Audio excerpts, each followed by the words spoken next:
Good morning, सुप्रभात। हम पढ़ रहे थे कवि रहीमदास जी के दोहे।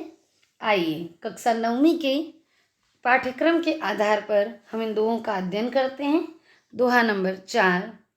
चित्रकूट में रमी रहे रहीमन अवध नरेश, जा पर विपदा पड़त हैं सो आवत यह देश।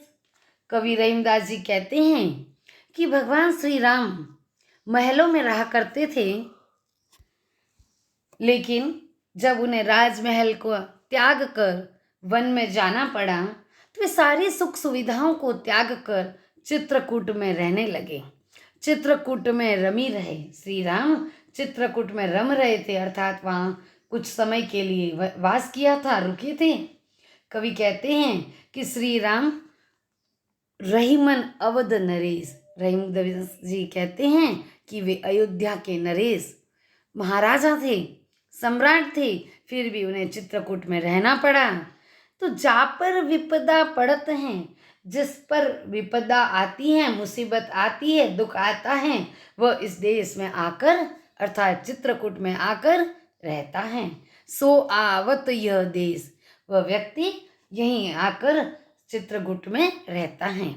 यह जो चित्रकूट शब्द प्रतीक अर्थ में है कि एक ऐसा स्थान जहाँ सुख सुविधाएं नहीं हैं, जहाँ जंगल हैं, घास फूस की झोपड़ी है, आंगन में सोना है।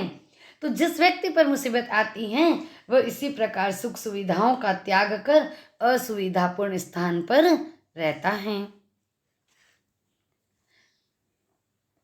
दीर्घ दोहा अर्थ के आखर थोरे आय, ज्यों रहीम नट कुंडली सिमटी कूदी कड़ी चढ़ी जाए। कवि रहीमदास जी कहते हैं कि जिस प्रकार दीर्घ दोहा अर्थ के, दोहा दीर्घ होता है लेकिन उसका अर्थ बड़ा होता है। दोहा बहुत छोटा दिखाई देता है, 2 पंक्तियों का दोहा है, दोहों के अक्षर बड़े होते हैं, उनका अर्थ बड़ा होता है, शब्द कम और अर्थ अधिक। कवि गागर में सागर भरने का प्रयास दोहों के माध्यम से करता है, जिसमें अक्षर थोड़े और भाव अधिक होते हैं। ज्यों रहीम नट कुंडली, कवि उदाहरण देते हुए कहते हैं कि जिस प्रकार नट जो नाटक आदि दिखाता है वह कुंडली सिमटी, कुंडली को सिमट कर पेट को बिल्कुल इकट्ठा कर लेता है और कूदी चढ़ी जाए, कूद कर बांस की लकड़ी पर चढ़ जाता है, अपने पेट के आकार को छोटा कर लेता है और रस्सी पर कूदकर अपना कर्तव्य दिखाता है। कहने का अर्थ यह है कि छोटी सी बात हो पर जीवन की गहराई बहुत अधिक होती है। मनुष्य को अपना व्यवहार सदैव नम्र बनाए रखना चाहिए। अगला दोहा देखते हैं। धनी रहीम जल पंक को लघु जिय पियत अगाय, उददी बड़ाई कौन है जगत प्यासो जाए। कवि रहीमदास जी कहते हैं धनी रहीम जल पंक को, धन्य है वह जल। कौन सा जल? जो पंख से युक्त हैं, कीचड़ से युक्त हैं, लेकिन उस पंख से युक्त जल को भी लघु जिय पियत अगाय, छोटे छोटे प्राणी उसे पीते हुए अघाते हैं, बड़े प्रसन्न होते हैं, क्योंकि उनकी प्यास उस पानी से बुझ जाती है। छोटा सा तालाब जो कीचड़ से युक्त जल है, उसमें कीचड़ युक्त जल है, फिर भी वह धन्य है, बहुत अच्छा है, क्योंकि छोटे छोटे जीव जंतु उस पानी को पीते हैं और अपनी प्यास बुझा देते हैं। उददी बड़ाई कौन है? उददी अर्थात सागर।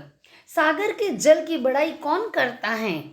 क्योंकि सागर का जल खारा होता है और जगत प्यास हो जाए, यह संसार प्यासा ही रह जाता है।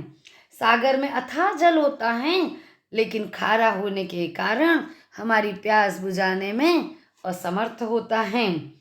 व्यक्ति को बिना पानी पिए ही लौटना पड़ता है, इसलिए छोटे से तालाब का जल भी बहुत उत्तम होता है। कवि रहीमदास जी इस दोहे के माध्यम से समझाते हैं कि संसार में वे ही लोग महान होते हैं जो अन्य लोगों की सहायता करते हैं। जो लोग समर्थ होने पर भी दूसरों के काम नहीं आते, समाज में प्रशंसा प्राप्त नहीं कर सकते हैं, उन्हें श्रेष्ठ नहीं कहा जा सकता है। नाग रीझि तन देत मृग, नर धन हेत समेत, ते रहीम पशु से अधिक, रीझे हो कछु न देत। कवि रहीमदास जी कहते हैं, उदाहरण दे रहे हैं, नाद रीझि, नाद यानी संगीत, संगीत की धुन के साथ रीझ कर, प्रसन्न होकर, कौन? मृग, हरिण अपना तन दे देता है, शरीर न्यौछावर कर देता है। यहाँ पर ये समझाया है कि संगीत की धुन सुनकर जैसे मृग प्रसन्न होता है, परंतु उसे नहीं पता कि शिकारी ने उसे फंसाने के लिए जाल बिछाया है और वह जीवन से हाथ धो बैठता है। नर धन हेतु समेत, और नर मनुष्य दूसरों की सहायता करते हैं, प्रसन्न होते हैं, परंतु जिनके पास संपत्ति है वह अगर दूसरों की सहायता न करें तो वह पशु से भी निकृष्ट हैं। ते रहीम पशु से भी अधिक। कवि रहीमदास जी कहते हैं कि वह व्यक्ति पशु से भी अधिक निकृष्ट हैं जो समर्थ होते हुए भी दूसरों की सहायता नहीं करते। रीझे हो कछु न दे, प्रसन्न तो हो जाते हैं लेकिन बदले में कुछ भी देते नहीं हैं, अर्थात दूसरों की सहायता नहीं करते हैं। प्रसन्न होने पर भी दूसरों का सहयोग या सहायता नहीं करते हैं। कवि रहीमदास जी इन दोहों के माध्यम से हमें शिक्षा दे रहे हैं, समझाने का प्रयास कर रहे हैं। कहते हैं कि मनुष्य तो पशुओं से भी अधिक प्रसन्न होने पर भी कुछ देने को राजी नहीं होता।